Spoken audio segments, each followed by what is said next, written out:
Bien, una vez culminada la inauguración, comienza ya el Congreso con una conferencia que va a marcar este 32º Seminario de Ingeniería Hospitalaria y que va a ser impartida por Juan José Goñi Zabala, un profesional de largo recorrido y actual director de formación de Tecnalia.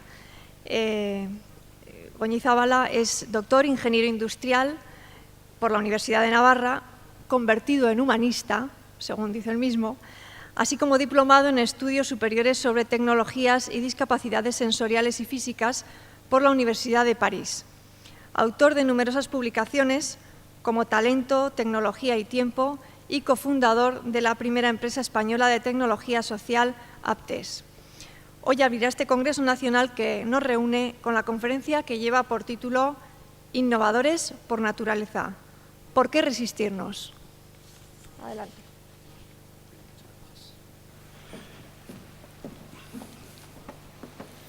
Bueno, buenos días a todos, bienvenidos al Congreso. Y yo, en primer lugar, quería agradecer a la organización y concretamente a Joaquín, miembro de la organización, la oportunidad que me da de estar con todos ustedes. Cuando me encargaron este quehacer, me pusieron unas condiciones un tanto complicadas, ¿no? En el sentido de que había que hacer una ponencia amena, agradable, rupturista, sorprendente, y me dijeron, tienes que hablar a personas con un, digamos, background del mundo de la técnica, la ingeniería hospitalaria, etcétera, etcétera. Y yo, siguiendo un poco las siglas de lo que es el Congreso, ideé lo siguiente: vamos a hablar de humanidades, vamos a hablar de personas, vamos a hablar de lo social, vamos a hablar un poco de antropología, vamos a hablar un poco de tecnología y vamos a hablar un poco de ilusiones, o llamémosle una visión un poco genérica. Les pido que abran la mente, que escuchen. Eso de oír, ver, oír, escuchar, sentir, es lo que les pido que hagan, porque mi propuesta va a ser hacerles un relato de dónde venimos, qué somos y realmente qué tenemos que seguir haciendo. Qué seguir haciendo, no tanto estamos en un proceso de eso, de hacer cosas nuevas, no, es que venimos haciendo muchas cosas y yo quiero que seamos conscientes de esto y afinemos más el lápiz y seamos más capaces de proponer, actuar e innovar. Bueno, la frase que ahí nos preside la mesa nos dice que somos la única especie que es capaz de crear. Esa es una afirmación muy poderosa, ¿no? Porque nos está diciendo que somos, como especie, vamos a referirnos a ese término en primer lugar, singulares. Esto es evidente, Todas las demás especies son distintas que nosotros en algo. Esto lo vamos a descubrir hoy y vamos a ver qué es ese algo y qué tiene que ver con la capacidad de proponer, de crear, de construir, de innovar. Se trata un poco de animarles a que sigan en este espacio de aplicación de soluciones a los problemas, que hay mucho conocimiento y que todos ustedes son agentes activos de esa transformación, como decía la consejera de Salud, para mejorar esa capacidad de hacer, pero en el sentido, yo diría, tremendista, de decir, podemos hacer mucho más con menos. Eso es innovar. Hacer más con más es lo mismo, no es nuevo, no es lo mismo engordar que crecer. Engordar es hacer más con más. Con 2 profesores doy 10 clases, con 4 profesores doy 20 clases. Yo creo que eso no es conocimiento, eso es aritmética. La innovación tiene que superar la aritmética, tiene que superar las reglas básicas. Bueno, pues vamos a trabajar este tema.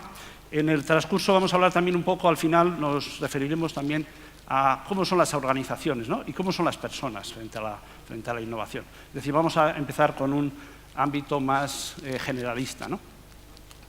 El primer comentario, la primera idea es que hay 2 formas de evolucionar. Estamos hablando de las especies. Las especies evolucionan de 2 formas. Nos cambian, ser construidos, es decir, esta mariposa tiene más probabilidades que una verde totalmente verde, de sobrevivir, porque tiene tonos que se parecen a la flor. Y casualmente los pájaros que se las comen no las ven.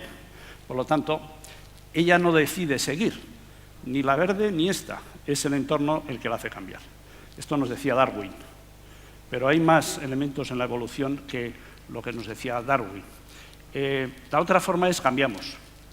Cambiamos nosotros el medio, es decir, construimos. ¿Somos construidos o construimos? Entonces, la especie humana construye. Las demás especies son construidas, destruidas, seleccionadas, eliminadas por el entorno. Nosotros modificamos el entorno. Es un primer principio que tenemos que tener en cuenta, por lo tanto, hay una capacidad de transformación, de cambio. Este auditorio yo cuando hice en Pamplona, ciudad muy querida para mí, porque hice aquí la mili cuando se hacía, aquí no había nada más que unas murallas. Hemos transformado este medio para utilizarlo en una actividad de carácter congresual y de conocimiento. Nuestros remotos orígenes. Vamos a ver un poquito de dónde venimos, pero tratando de compararnos con otras especies y con otros tiempos. Ven aquí genes y tiempos, millones de años. Esto es un poco bárbaro, hablar de millones de años, porque cada uno vivimos como 80, 90 años, cada 1 millón de años es inconcebible para nosotros. Pero la vida y la evolución viene en estas dimensiones, ¿no? El animalito de 80 millones de años, la musaraña, tiene un 90% de genes igual que nosotros. Entonces, por eso cuando nos dan tanto asco los bichitos, es que son igual que nosotros. O sea, somos mucho más animales de lo que creemos que somos, porque nuestra estructura biológica se parece muchísimo. Bueno, los temibles dinosaurios, los lagartos terribles estos, estaban en esta época hace millones de años. Se extinguieron todos. Esto es una cosa que, ¿veis? El entorno destruyó especies y especies y especies de un determinado tipo. El entorno cambia el mundo animal. Sin embargo, nuestro origen más próximo, nosotros nos parecemos biológicamente a los bonobos y a los chimpancés. Y la organización social de estos animales tiene que ver mucho con la organización social humana, porque esto viene en los genes, está en el interior de nosotros. Hace 5 millones de años, el hombre neandertal, 99,5% de nuestros genes, corresponde a hace 400.000 años. Y realmente entre nosotros... We, with our brains in our hands, are the survivors. There's an unbroken thread that stretches from those first cells to us. Bueno,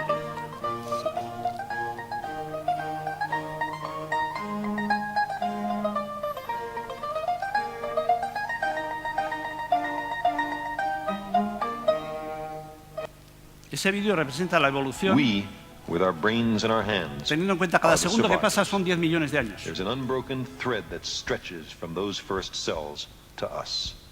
Y somos, como se ve en el árbol posterior, una ramita de un árbol de la vida, tremendamente complejo y con otros elementos.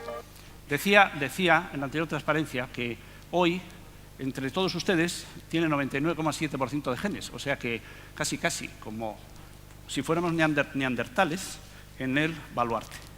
Somos un poco así, somos Homo sapiens, trabajando en un entorno donde hemos construido, pero ¿qué hemos hecho para estar donde estamos? Es la gran pregunta.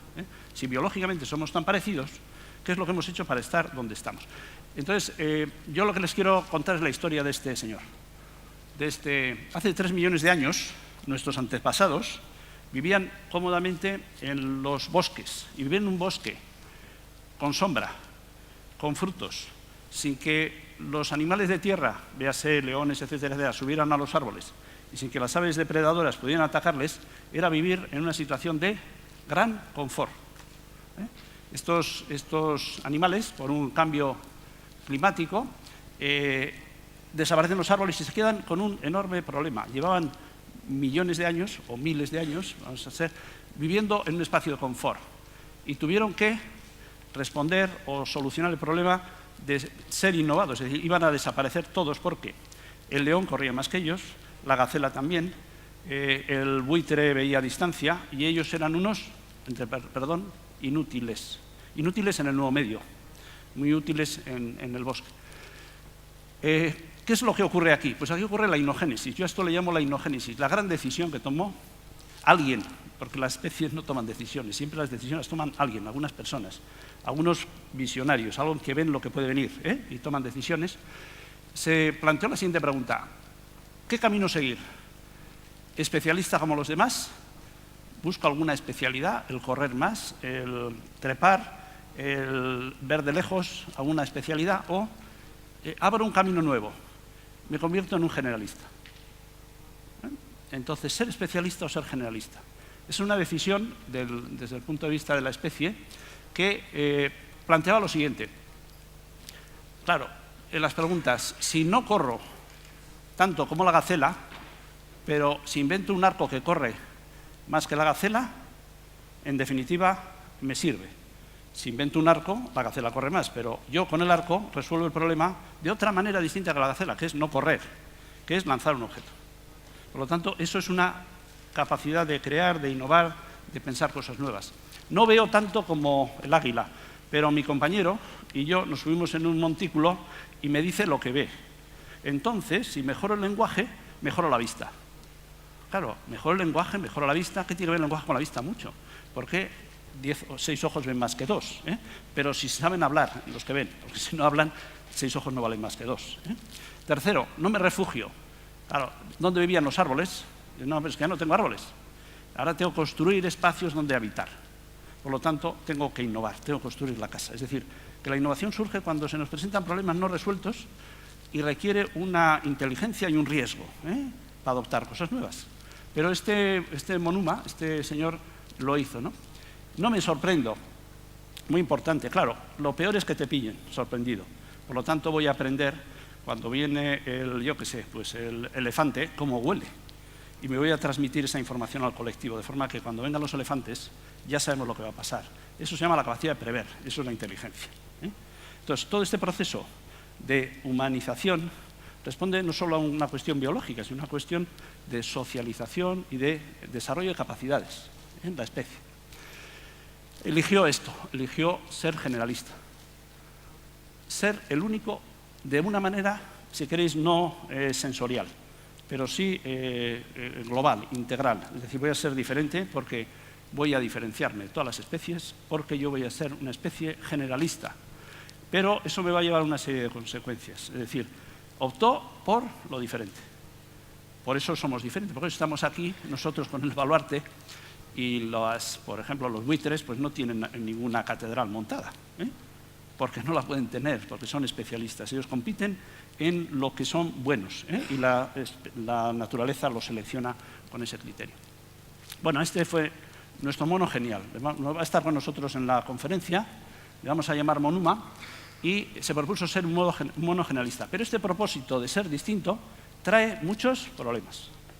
Claro, es muy fácil decir voy a ser un mono generalista distinto de los demás, pero ahora ¿qué pasa? Pues lo que pasa son que aparecen problemas a resolver. ¿A quién? Pues a la familia, al conjunto, a los que están alrededor, que les hizo tener que ser distintos en varias cosas. Yo voy a seleccionar aquí 3 ideas, ¿no? Primero, apoyándome en otros y, por lo tanto, desarrollando sus capacidades de lenguaje.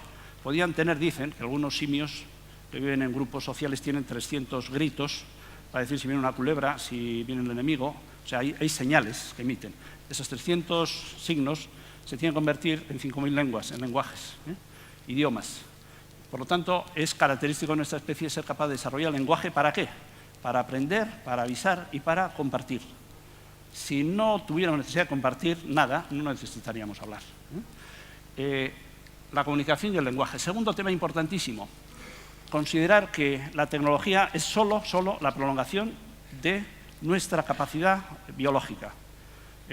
Ustedes han venido algunos en avión, pero no saben volar, pero vuelan mejor que el halcón.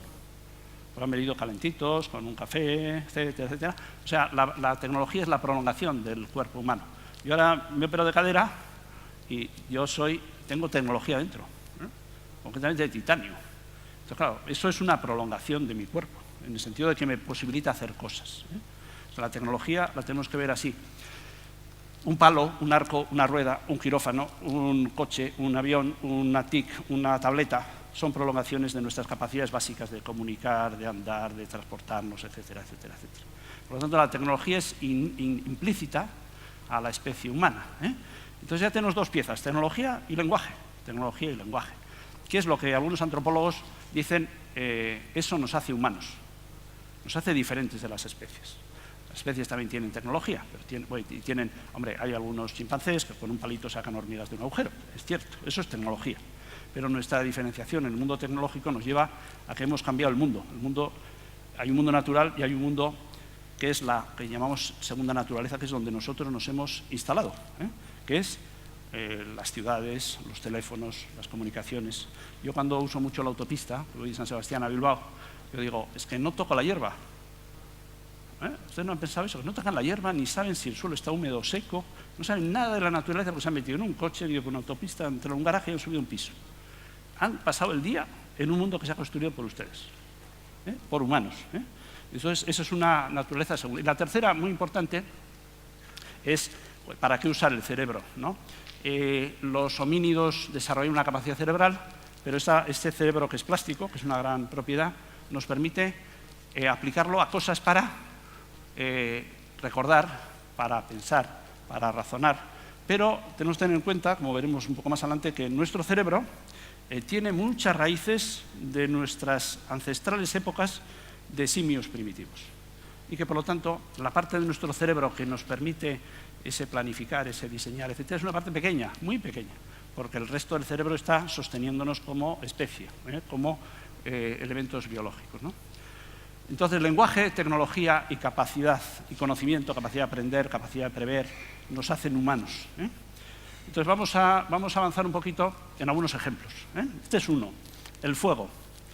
El fuego se inventa, se descubre seguramente de manera casual, por un rayo o algún fenómeno natural, hace 400.000 años. Y se tardó en socializar el fuego, quiere decir que todos los homínidos, bueno, con los datos que se tienen hoy en día, seguro que se precisará más en el futuro, se tardaron 200.000 años en comunicar entre todos los homínidos que esto servía para algo, que era útil, y por lo tanto lo usaron. Hoy, en 5 años, Internet se ha extendido por 3.000 millones de personas. Lo que quiere decir que en el proceso en el que estamos viviendo pasa lo que pasaba, pero a una velocidad espectacular. Con lo que nos cuesta, y eso es uno de los grandes problemas, asimilar socialmente esa velocidad de cambio, esa transformación, ¿no? Ahora vamos a ligar tecnología y bienestar social. Tecnología y bienestar social, muy importante en el Congreso. Tecnología, ingeniería, dispositivos, aparatos, ondas, electrónica, con bienestar, recuperación rápida de los pacientes, mayor calidad de servicio, etcétera, etcétera.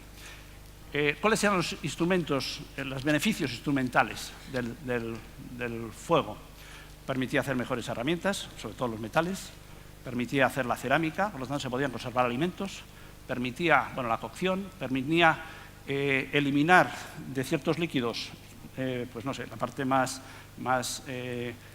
acuosa para concentrar venenos, permitía hacer inventos para guerrear. En una sociedad violenta, la tecnología sirve para el dominio de la violencia y del poderoso. Por lo tanto, tenemos el ejército, las armas han sido históricamente, ha habido poblaciones que han vencido a otras por cuestiones de dominio tecnológico. Pero los beneficios tecnológicos generan beneficios sociales. Y este es un gran mensaje, porque si queremos una sociedad mejor, tenemos que desarrollar tecnología que permita resolver problemas sociales. Aquellos fueron los siguientes: mayor confort. ¿Qué quiere decir? Podían vivir en territorios fríos o no migrar por necesidad del clima. Segundo, alargamiento de la vida. Los dientes se caían, no había prótesis como hay ahora. Claro, cocer los granos permitía alargar la vida. Alargar la vida permitía, el último, mayor aprendizaje, porque la experiencia de los mayores se podía transmitir a los niños. ¿Qué permitía también? Mayor socialización, porque los grupos se unían alrededor del fuego y, por lo tanto, el bla, bla, bla, la comunicación, la historia, el aprendizaje es decir, que el fuego mejora el lenguaje. Es decir, el fuego generó un montón de beneficios sociales que permitieron, a su vez, generar más tecnología. O sea que socialización y tecnología son dos cosas que se van retroalimentando. O sea, los tienen que ver como dos aspectos complementarios que se retroalimentan. El reloj. Esta es una historia muy bonita. ¿Cuál fue el primer reloj de la historia, de la humanidad? El sol, sí señor. Pues muy bien. Aquí viene. El sol. El sol lo usaban los egipcios y los aztecas, pero no se conocían entre ellos. Unos lo usaban por la mañana, otros por la tarde. El sol es el primer reloj. ¿Por qué? Porque el hombre, curiosamente como especie, adquiere la noción de que existe el tiempo. Esto es una palabra muy fuerte. Si ustedes tienen a un perro, o un animal, o un de compañía, o un loro, o lo que sea, ese animal no sabe que existe mañana. Por eso no tiene problemas de invertir en bolsa o invertir en acciones. porque para él la realidad es el contexto vigente. Tiene una memoria, recuerda cosas, pero no existe el mañana, claro. Cuando en la especie humana necesitamos resolver los problemas que nos plantea entender el tiempo, viene el problema de que nos vamos a morir. ¿Y qué va a ser de nosotros, etcétera? Digo que la propia complejidad que hemos adquirido como especie nos está generando una serie de problemas que a su vez requieren una serie de soluciones. Y evolucionamos así, avanzando, viendo problemas, buscando las soluciones que nos generan nuevos problemas, en un constante, ¿no? Entonces la historia fue así. La segunda versión son los griegos, que lo utilizaban esto en el Parlamento, es un reloj de agua, clepsidra se llamaba, para controlar a los 10 minutos que me falten me avisas, la clepsidra. Seguimos el reloj de la torre. ¿Por qué estaba en la torre el reloj? Porque los campesinos lo tenían que ver de lejos. Por lo tanto, porque era un reloj para muchos. El reloj de pared, en la casa del marqués, el cura, la gente importante, el bibliotecario, tenían relojes. El reloj de la familia, de la casa. El reloj del abuelo, ¿verdad? Ya está, bueno, en algunas tiendas aquí en el Casco Viejo hay preciosos relojes de estos que representan el objeto de una familia. El de la primera comunión. ¿Quién no le han regalado un reloj en la primera comunión? Eso es una costumbre social, porque se pensaba que a los 7 años te llega el uso de razón y como tienes uso de razón ya sabes que hay que estar a las 8:15 cenando en casa, ¿no? Para eso te dejamos el reloj, para que lo uses para... ya ahora podríamos decir, pues el año 1980, reloj digital. Claro, viene el reloj digital, viene lo digital y nos transforma todo. Los relojes, los teléfonos, todo se transforma y veremos por qué. Y finalmente, bueno, todo tiene relojes y ya los relojes hablan entre ellos y se sincronizan solos, o sea que ya no hay que ir a preguntar, oye, ¿qué hora es? Porque los relojes ya te avisan y te dicen que te quedan 5 minutos para terminar, etcétera, etcétera. Entonces, este es un ejemplo de tecnología, como veremos luego. La tecnología empieza siendo cara, grande, escasa, remota, distante, a ser pequeña, distribuida, local, personal, multipersonal y cada persona multitecnología, ¿no? Entonces, esto ocurre con todas las tecnologías. Esta es una evolución, es decir, que dentro de algún tiempo se operará en las casas. Algunas cosas. ¿Por qué no? Ahora tenemos un quirófano ahí muy esto y tal. Estamos quizá ahora en el reloj de pared. Pasaremos a través de la tecnología. Bueno, otros ejemplos. El teléfono, la radio, el PC, el coche. Todo esto ocurre esta tendencia, ¿no? La tendencia va de lo grande, único, colectivo y costoso, lo usan muchos, a abundante, pequeño, individual, barato, estándar y automático. Entonces, todo lo que ahora lo tenemos en el capítulo de arriba terminará a través de la innovación en lo siguiente. Por lo tanto, las transformaciones en el uso, concretamente la salud, es a la deslocalización. Tremenda. La tecnología va a posibilitar mucho y que entendamos así. ¿Llegará el coche individual por vías automáticas? Sin duda. Porque el coche es heredero del carro, y el carro se hizo para que la gente pudiera ir, cuando no había carreteras, y en los Estados Unidos, pues de una casa a otra por el campo. Pero resulta que ahora el coche tienes que ir entre 2 líneas a 120 por hora con una limitación, haciendo todos lo mismo en la carretera. Eso es una estupidez como especie, porque si todos hacemos lo mismo, que sea automático, ¿no? Entonces digo que en estas evoluciones, ahora cuando se habla de tendencias a futuro, hay muchas cosas que podemos pronosticar solo proyectando lo que nos ha pasado en los últimos 100, 200 años. Bueno, esta es una gráfica muy interesante que representa el tamaño de la población mundial. Hoy somos 7.900 millones de Homo sapiens. De ese punto aquí había 0, estos son 1.000 millones, 2.000, 3.000, 4.000, 5.000, 6.000. Pero fijaros, un dato importante, en los últimos 100 años, poniendo 1900-2000, hemos pasado de 1.000 a 6.700 millones. Hemos multiplicado por 6 el tamaño de la especie. ¿Y a qué es debido? Pues es debido fundamentalmente a un desarrollo tecnológico importante. En el mundo de la salud, y eso lo saben mejor ustedes que yo, la vacuna, las alcantarillas y los antibióticos son 3 instrumentos que determinan un crecimiento de la población enorme. Pero es muy interesante, desde el punto de vista de socialización, en la Edad Media una persona conocía a 300, 400 personas en toda su vida y no se desplazaba más allá de 25 kilómetros de su lugar. Eso era lo normal. Hombre, había el rey que iba en un carrito y que iba hasta Flandes, pero esos eran muy poquitos. Hoy, 500 millones de personas en el mes de julio y agosto se desplazan de país por simples vacaciones. Y decimos que contaminamos más. Hombre, no faltaría, ¿eh? O sea, claro, el ejercicio de los hábitos sociales están transformando masivamente todo. Muy interesante ver aquí que desde la primera revolución agrícola, la cerámica, comienza la escritura, fijaros, por aquí, en los 3000 años, ¿no? Comienzo de las matemáticas. Y entonces, a partir de este punto se produce, el año 1950, a donde estamos, se produce un salto cualitativo en la generación de conocimiento. Y ahí verán, pues, de todo, ¿eh? Teoría de los gérmenes, invención del teléfono, invención del automóvil, la penicilina. Todas estas cosas son activos, como veíamos ustedes, que transforman la sociedad. Y, en esencia, nos aproximamos al siglo, en el siglo en el que estamos y en el milenio que empezamos, porque hemos tenido la suerte de cruzar un milenio. No sé si ustedes se han dado cuenta, pero a mí me parece que es importante, ¿no? Cuando contemos en qué época hemos vivido. Realmente hemos llegado a dominar tres cosas en lo pequeño, que es el átomo, el bit, que es la información, el átomo, que es la materia, el bit, que es la información, y el gen, que es la biología. O sea, tenemos los tres instrumentos que construyen la vida y el entorno en que vivimos. Átomos, gen y bit. Es decir, la información es el bit, el gen es la naturaleza y el átomo es la materia. Por lo tanto, tenemos en este momento, estamos en una situación de enorme responsabilidad sobre el futuro, porque tenemos tres piezas que se puede imaginar una operación de corazón en un ambulatorio colocando un granito de arroz en la femoral. Eso camina hasta el corazón, allí es una excavadora que se despliega con una cámara, elimina el colesterol de la zona y vuelve y el señor se pone una tirita y se va a casa después de 1 hora y cuarto en el ambulatorio. Eso es tecnología. Por eso cuando decimos ¿qué nos puede costar? Es que tenemos que abaratar muchísimo lo que hacemos para hacer mejor con tecnología y poder hacer más cosas. Hacer mejor y más. La tecnología es para eso, no es exclusivamente para sustituir.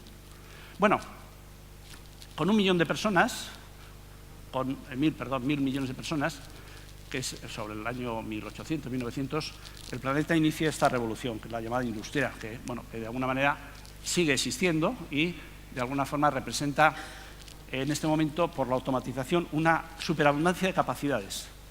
Ya no es problema producir, ahora es problema vender, ¿eh?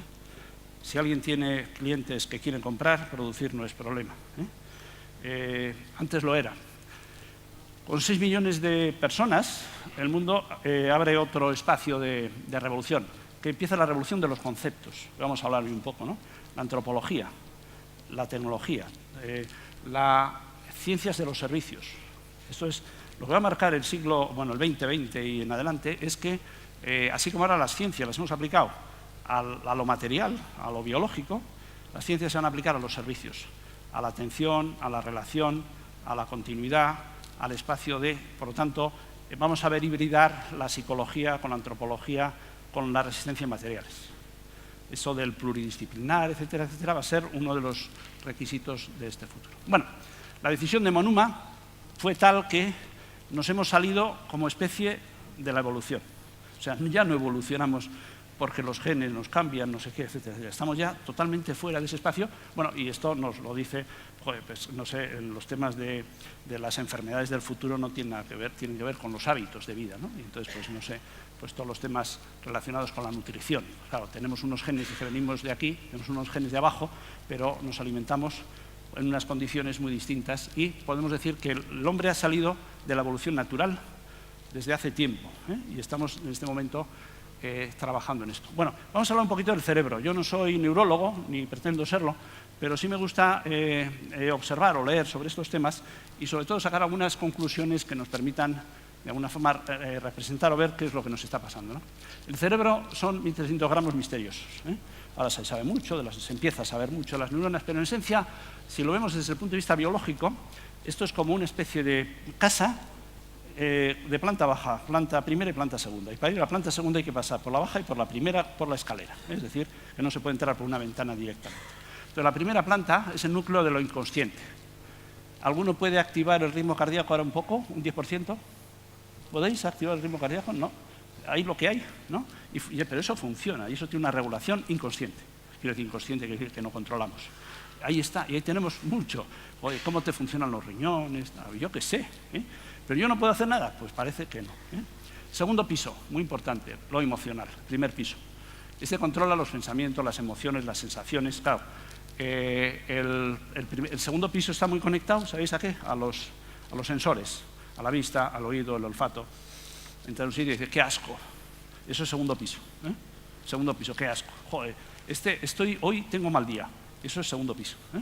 Hay mucha actividad que influye en el tercer piso, que es del que todos nos jactamos que somos muy buenos. Joder, soy muy listo, yo sé mucho, yo soy muy especialista y tal. Pero para ir al segundo piso hay que pasar por el primero y por el segundo. ¿Esto qué nos lleva? A decir que la planta baja domina el tráfico. El primer piso es el filtro de los sentidos y el tercer piso es el conocimiento, el saber. Pero para aplicar el conocimiento, el primero y el segundo tienen que estar en buenas condiciones. Quiero decir que lo emocional es clave para el desarrollo del conocimiento y la cooperación y la ideación. Este señor, como contaba el que descubrió la vacuna, que se fue de vacaciones, lo que fue es un espacio donde el espacio emocional y la ocupación, etcétera, estaba vacío y de alguna manera le llegaron las ideas, de manera inconsciente. Ninguna idea llega de manera consciente. A todos nos ha pasado que cuando vas en la autopista dices, ¡ay, va! Si podría haber hecho esto. Nuestro cerebro está trabajando y de vez en cuando nos conecta ideas, ¿no? El último piso, es decir, nuestro cerebro es así. Bueno, en resumen, veis que ya nos empezamos a dotar aquí de instrumentos, ya está el ordenador, ¿no? El ordenador es un nuevo instrumento que, digamos, forma parte de nuestra evolución como especie. Aquí representamos el conocimiento por una parte y el entorno cambiante. ¿Qué hacemos los humanos? Pues lo que hacemos es resolver problemas mediante el cambio del entorno, no cambiando el individuo, no cambiando la estructura ni la biología. Entonces nosotros somos unos primates con 3 capacidades de lenguaje y comunicación, socialización, con una capacidad tecnológica y con un cerebro que es capaz de proyectar cosas a futuro, pero está limitado por nuestra biología. Es decir, que si yo estoy con mucho dolor, no va a ser muy creativo, ¿no? Tenemos unos sustratos previos que aquí citamos. Bueno, vamos a entrar ahora un poquito en la organización de la innovación o la capacidad de las personas de crear, ser nuevos, etc. Hasta aquí el mensaje es, somos innovadores, podemos innovar, tenemos capacidades para hacerlo. Somos también cooperantes, el altruismo es innato, esto se está demostrando. Otra cosa es que si educamos más para competir que para cooperar. Si educamos para competir, el altruismo, que en parte es innato, se sobrepasa por los hábitos. Si educamos a competir, tendremos gente que compita. Si educamos a cooperar, tendremos gente que coopere, porque es una forma parte de lo cultural, ¿no? Entonces decimos que la innovación es la transgresión intelectual, es transgredir, es romper moldes, es decir, voy a hacer generalista, no sé cómo, pero lo voy a hacer. O sea, es riesgo, es transgresión, es cosa diferente, es salirse de la zona de confort. Es, ingeniosa, porque es nueva, provechosa, porque es útil, y en definitiva, y ética, quiere decir, con un comportamiento entre individuos donde no perjudicamos a nuestro vecino, sobre el entorno natural. Lo natural, lo que para nosotros es natural, es lo que tenemos hoy. Transgredir eso de manera ingeniosa, útil, ética, es innovar. Por lo tanto, innovar requiere un riesgo, requiere este fenómeno, como decía Monuma, yo voy a ser generalista. Volvamos a la naturaleza, vamos ahora al mundo natural y vamos a usar 5 especialistas para que nos expliquen en qué consiste la innovación. Vamos a basarnos en los especialistas que, como veréis, cada uno se dedica a lo suyo, pero no es inútil en los demás. Nosotros también a veces en los equipos tenemos especialistas que son muy buenos en lo que hacen, pero si no cooperan con otros difícilmente resolverán problemas fuera de su ámbito. Hay una frase que lo resume mucho que dice: nunca preguntéis a un peluquero si necesitáis un corte de pelo, porque va a decir que sí. Es imposible que un matemático no resuelva con ecuaciones diferenciales un problema social, porque su esquema mental el esquema el molde donde resuelve las cosas son el mundo del cálculo, el mundo de las dimensiones, el mundo del no sé qué. Es imposible que un arquitecto, ante una solución de vivienda, no esté diseñando volúmenes, pero es imposible que diseñe conversaciones. ¿Has visto un arquitecto diseñando conversaciones? Pues no. Entonces, lo que quiero decir es que los problemas sociales los vamos a tener que resolver entre distintas personas dentro de este reto de la multidisciplinaridad. Por eso la ingeniería hospitalaria, la antropología, la sociología, el mundo de la comunicación, pues tienen que compartir cosas. Y los proyectos serán más innovadores en tanto haya una mayor combinación de puntos de vista para resolver las cosas. Lo vamos a ver con este ejemplo de los pájaros. Vamos a buscar a los pájaros son especialistas porque vuelan, y volar no es una cosa evidente, ¿eh? Los pájaros provienen de los dinosaurios, ¿eh? Una gallina se parece más a un dinosaurio, ¿eh?, que yo a un dinosaurio, ¿eh? Vienen de las especies, digamos los reptiles voladores, ¿eh? Y cuando veis una gallina, pensar, le quitéis las plumas y le ponéis una cabeza así y veréis un velociraptor fácilmente, ¿eh? Entonces vamos a utilizar estos cinco pájaros. Bueno, primero es el búho. ¿El búho en qué es bueno? Aquí hoy se decía ver, oír, sentir, ¿eh? La observación. El búho es un animal magnífico en la observación. Claro, ¿por qué? Porque observar, o sea, idear ideas sin haber hecho observación buena, profunda y tal, es una forma de perder el tiempo. Hoy en día estamos muy en moda. Yo soy a veces crítico con cosas que todo el mundo predica y me parece que hay que pensar un poco más. Esas sesiones de creatividad, a ver qué se nos ocurre, no, eso es perder el tiempo.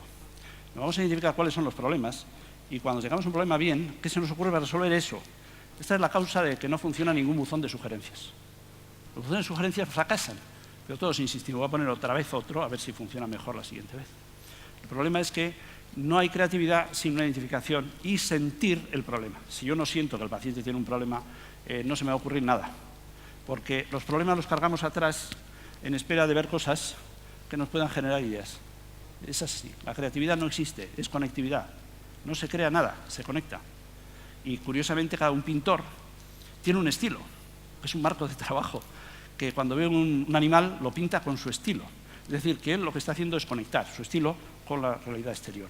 La creatividad no existe, solo hay conectividad. Si tienen a un señor metido en una caja de cartón en una habitación durante 6 meses, o 1 año, o 5 años, nunca espere que se le ocurran cosas, porque están limitando la capacidad de conectar ideas, ¿no? Pues el búho empieza el proceso de la innovación y nos dice lo siguiente: la diferencia no está en lo que se ve, sino en cómo se mira. Depende de cómo miren las cosas. Normalmente las miramos muy desde una perspectiva propia, egoísta, cerrada, tal, y vemos siempre lo mismo. Claro, la observación es la primera fuente. Hay que ser buenos observadores. Yo estoy trabajando en técnicas de observación de ingenieros en plantas industriales y es un éxito. 4 ingenieros obtienen 9 problemas relevantes en una planta, en un proceso concreto, en 2 horas. Pero son 4 señores que están con un método. La observación requiere métodos. En la empresa, en el mundo de la gestión, en el mundo público, trabajamos mucho la estadística y poco la observación. Entonces tenemos información, yo no digo que no valga, es decir, sabemos cuantitativamente a cuántos afecta, pero por qué, cómo y en qué sentido afecta no tenemos ni idea. Y por lo tanto los diseños para la innovación requieren mucha observación. Fase que pasamos por alto y luego así nos va en los proyectos. La observación debe sustituir a la cuantificación o complementar la cuantificación. Bueno, el búho nos dice esto. Consecuencias, pues que, bueno, si estamos en el mundo de la tecnología, la vigilancia tecnológica, vigilancia de los mercados, visita de mejoras a clientes. Esto es interesantísimo. Las empresas no visitan a sus clientes para ver qué hacen, van a venderles. Comentábamos antes, la gente quiere vender a los clientes. No, pero los clientes es una fuente de información tremenda para innovar. Hay que ir de misión de observación. Pero, joder, ¿eso qué es misión? ¿Qué vas a vender? No, es que voy a observar cómo hacen porque voy a encontrar, con lo que yo sé y lo que sabe el cliente, muchas formas de pensar. Bueno, la observación directiva. Esto es en algunas empresas los directores se ponen al teléfono para escuchar a los clientes a ver qué les pasa. Entonces, ese sentir que decíamos antes es mucho más poderoso, ¿no? La observación como función empresarial, importantísimo, no se hace. Y aquí los antropólogos son los especialistas en la observación. Yo a algún centro comercial les suelo decir, ¿cuántos antropólogos tenéis en nómina? Y me dicen, pues no sabemos. Digo, seguro que tenéis un montón, pero están en la caja cobrando, en vez de observando cómo se comportan los clientes, que es de lo que saben. O sea, cometemos a veces los errores de no aprovechar el saber, pero lo tenemos, pero no sabemos usarlo. Ese es un tema muy importante en el mundo de la innovación. Entonces, observar para innovar, con diferentes observadores, diferentes puntos de vista, diferente inmersión en el escenario. Hay todo un mundo de aprendizaje de la observación para una buena innovación. Porque observar e innovar es resolver problemas, es el encuentro afortunado de los problemas con el conocimiento. Yo tengo conocimiento, pero ¿dónde están los problemas? Hay que encontrarlos, hay que cazar. Eso es innovar. Bien, vamos a seguir. Imaginar para innovar. Este pájaro que nos acompaña es el colibrí. El colibrí se lleva la pauta de lo creativo en los pájaros porque es, como veis, es el único pájaro que es capaz de volar hacia atrás. Ahora veis a ver cómo se marcha, respetando la flor, sin agredirla, pero imaginen un buitre en las Mayoac volando hacia atrás, ¿no? Pues, digamos, estrella, es imposible. Todos los pájaros han aprovechado el planear para ahorrar energía. Este consume la tira. Es una manera de consumir, pero claro, come una cosa con mucha energía, que es néctar, azúcar. Entonces, claro, este se alimenta de azúcar, consume azúcar, pero ha innovado y lo que nos dice el colibrí, que todo lo que existe hoy, ha sido ideado antes, por alguien, no por el colectivo, no sé qué. Es decir, este cachivache, este pasatransparencias, en su forma y tal, ha sido diseñado por algún cerebro, por alguna persona, el mundo. Y detrás de eso se ha construido. Por lo tanto, ¿y por qué no ideamos nosotros? ¿Qué nos impide idear? Digamos, ¿qué capacidades tenemos de crear? Pues las que queramos, ¿no? La imaginación nos sirve para procesos avanzados de creatividad, la I+D, el diseño de nuevos modelos de negocio, diseño de relaciones, las relaciones paciente-médico, auxiliares, las relaciones sociales, tal. Hay un enorme campo. Yo estoy trabajando mucho en innovación social y estoy abriendo ahora un nuevo concepto, que es una escuela de diseño social. ¿Se puede diseñar la sociedad?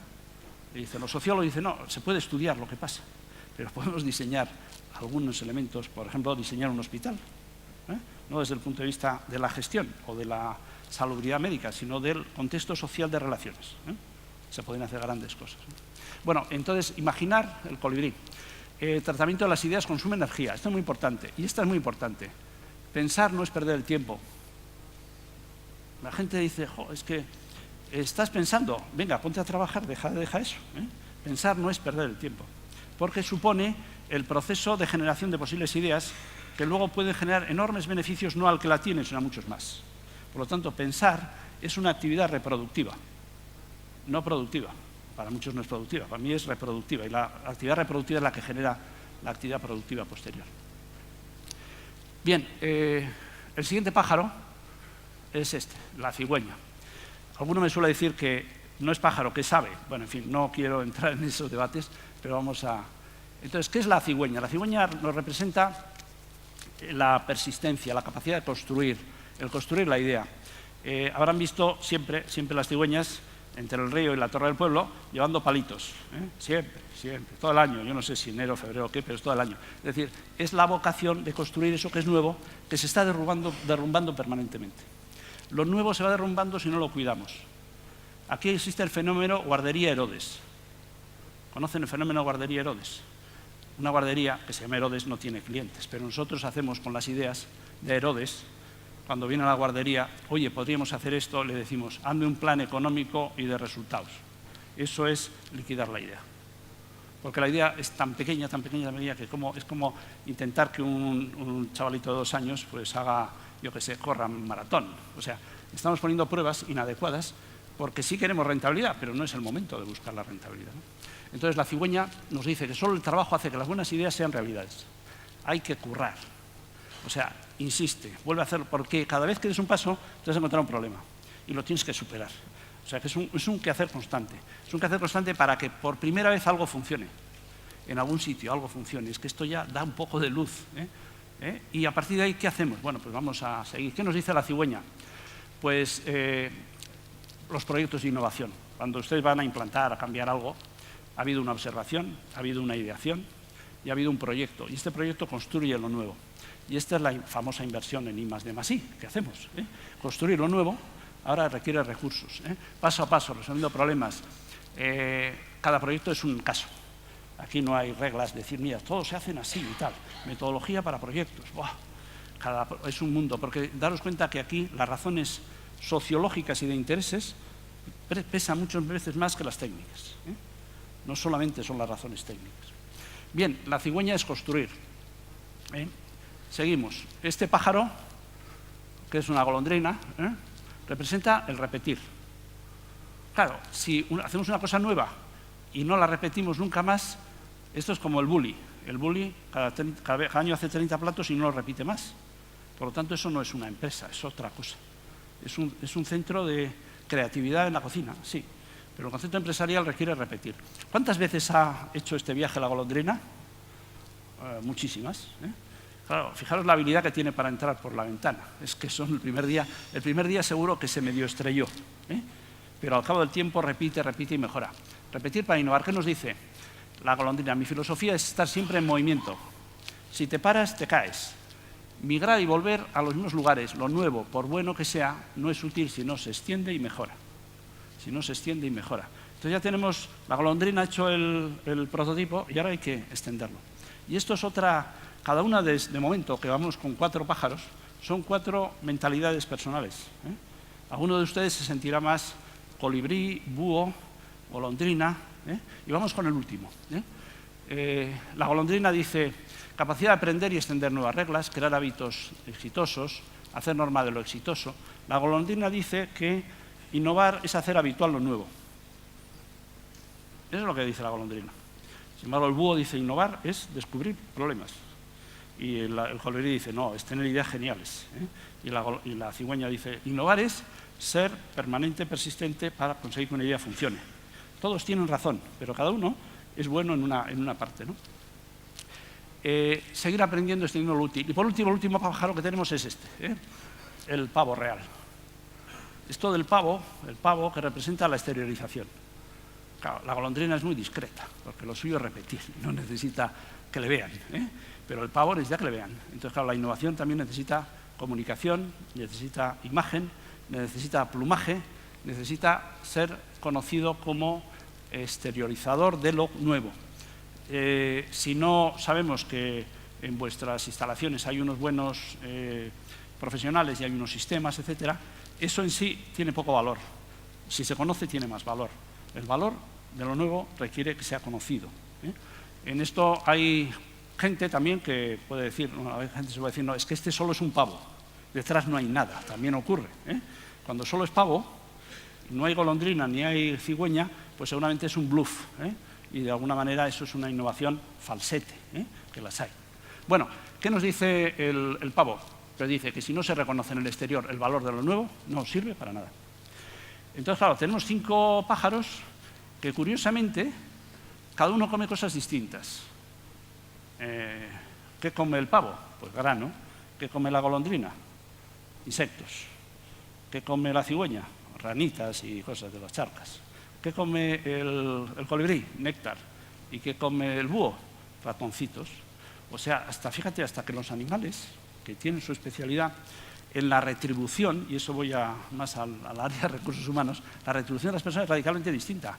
No se puede retribuir a todos o compensar con las mismas cosas, porque son elementos con personalidad distinta, ¿no?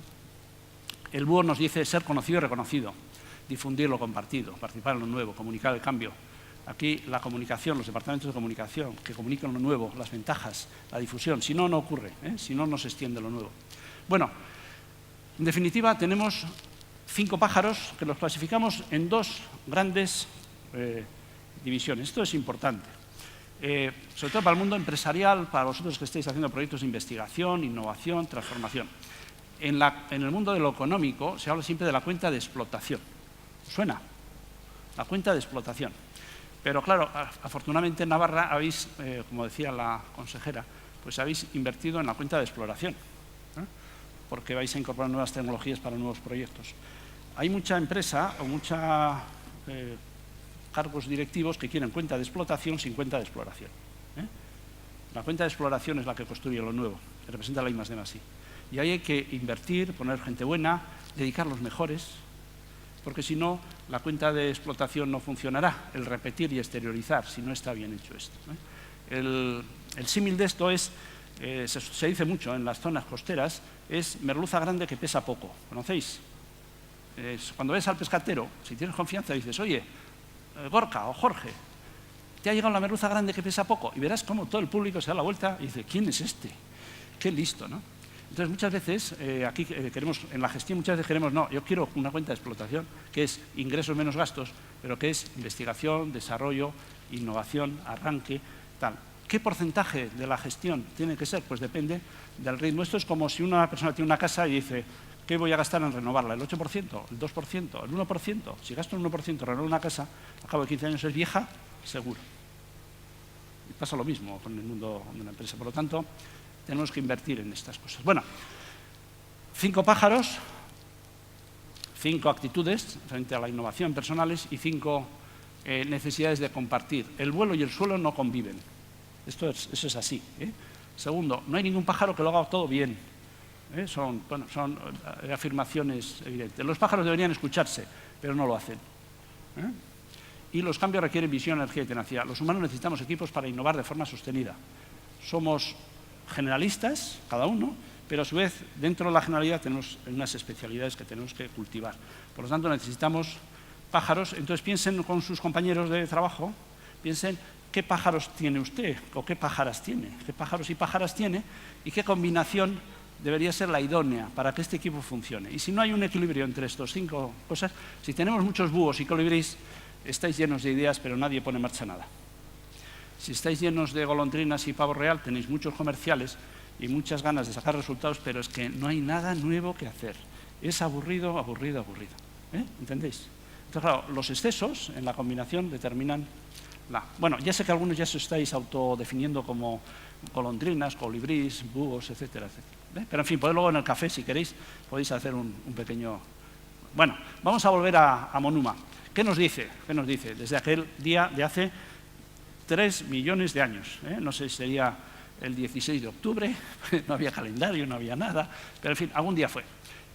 Claro, lo que nos dice ya es, llevamos la innovación en la especie humana, somos creadores de nuestro entorno, desde mi decisión, creamos el entorno, no el entorno nos modifica.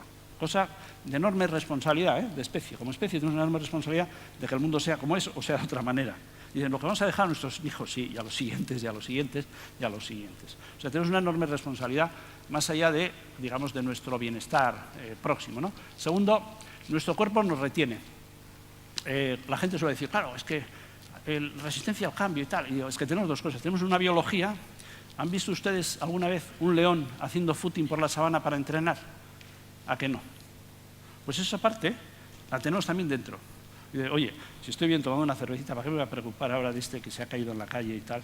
Eso es nuestra parte, llamarle entre comillas, pues de confort, de animalidad.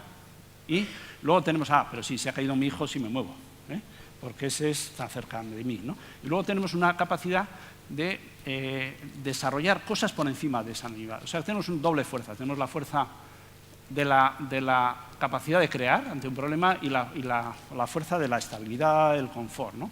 Un equilibrio de estas 2 fuerzas nos conduce al progreso. O sea, tú lo que no puedes estar toda la vida peleándote con todo hasta conseguir cosas. Necesitas también unos tiempos de descanso, de reposo. Pero esta combinación entre crear, pelear, luchar y disfrutar, de alguna forma utilizar los medios y el confort, nos conduce a este equilibrio. En resumen, lenguaje, tecnología, conocimiento. Lenguaje, tecnología y conocimiento son las claves del progreso y las políticas públicas tienen que fomentar que esto crezca, que crezcan los idiomas y los lenguajes. Vamos al revés, desaparecen idiomas. La cultura, la diversidad cultural es una fuente de generación de cosas nuevas, nos estamos cargando. Una agencia de viajes decía, viaje ahora antes de que todo el mundo sea igual, va a pasar dentro de poco, ¿qué más da ir a Singapur que a Hong Kong? Es que se diferencian. Estamos unificando el mundo. Unificar el mundo es perder valor social. Generar culturas distintas, diversificar culturas es bueno. Cada pueblo que mantenga que hacer el chorizo, todo es argal, es un error. Cuando compramos y nos comportamos destruyendo lo local y construyendo lo estándar, ya sé que es más barato, estamos perdiendo riqueza. Tecnología. La tecnología es la capacidad de resolver problemas. Y esto es un desarrollo tremendo que, activado con la información y con las tecnologías de la información, debería permitir una difusión internacional, global del conocimiento. Dice Eudald Carbonell, que este es un antropólogo pues, de los temas de Altamira y tal, que dice que la especie humana peligra que colapse Colapsar una especie es que se destruye y vuelve a empezar desde unos poquitos que quedan, porque no hemos socializado el conocimiento. Socializar el conocimiento, que claro, en África no está socializado el conocimiento europeo, porque si lo estuviera, con los recursos que tienen, ya serían mucho más autónomos, ¿no? Entonces no se ha socializado el conocimiento y se reserva el conocimiento para la explotación económica. Eso dice un antropólogo, ¿eh? Por lo tanto, aquí en las claves de progreso está el conocimiento, pero un determinado uso, ¿no? Y finalmente el conocimiento y lo que es el saber. Lenguaje, tecnología, conocimiento, desarrollo intelectual nos hace humanos. Bueno, en resumen, atrévete que puedes. Eso va para todos ustedes. Atrévanse que pueden, que es verdad, que pueden, todos pueden innovar y mucho. No se queden en su territorio, no, es que yo en mi sitio, aquí no se puede hacer nada. Esa mentalidad derrotista, hay que extirparla porque tenemos bases para desarrollar otras funciones, ¿no? Bueno, la recomendación es innova, no seas exclusivamente animal, porque los animales no tienen esta opción.